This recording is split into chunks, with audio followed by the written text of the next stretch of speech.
இன்றைக்கி ஒரு இன்ஸ்டண்ட்டான breakfast recipe எப்படி செய்யுதுன்னு பார்க்கலாம். நான் இன்றைக்கி ராகி மாவு வச்சு ஒரு சூப்பரான கிறிஸ்பியான தோசை எப்படி செய்யுதுன்னு பார்க்கலாம். அதுக்கு 2 கப்பு ராகி மாவு எடுத்துக்கோங்க, 1 கப்பு அரிசி மாவு எடுத்துக்கோங்க, அரை கப்பு ரவை வந்து கொஞ்சம் ஒரு 10 நிமிஷம் நல்லா ஊறணும். அப்போ தான் நல்லா சூப்பராக வரும்.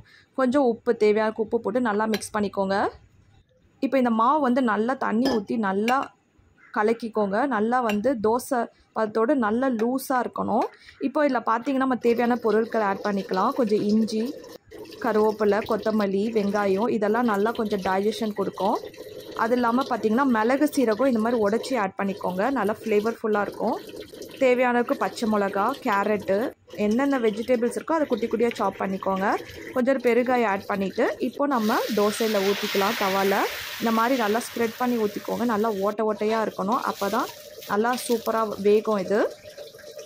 இப்போ பாருங்கள், ஒரு சூப்பரான ராகி இன்ஸ்டன்ட் தோசை நல்லா கிறிஸ்பியாக ரெடி ஆகிடுச்சு.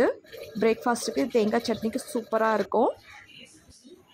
உங்களுக்கு இந்த வீடியோ பிடிச்சிருந்தா லைக் பண்ணுங்கள், ஷேர் பண்ணுங்கள். தேங்க்யூ, பாய்.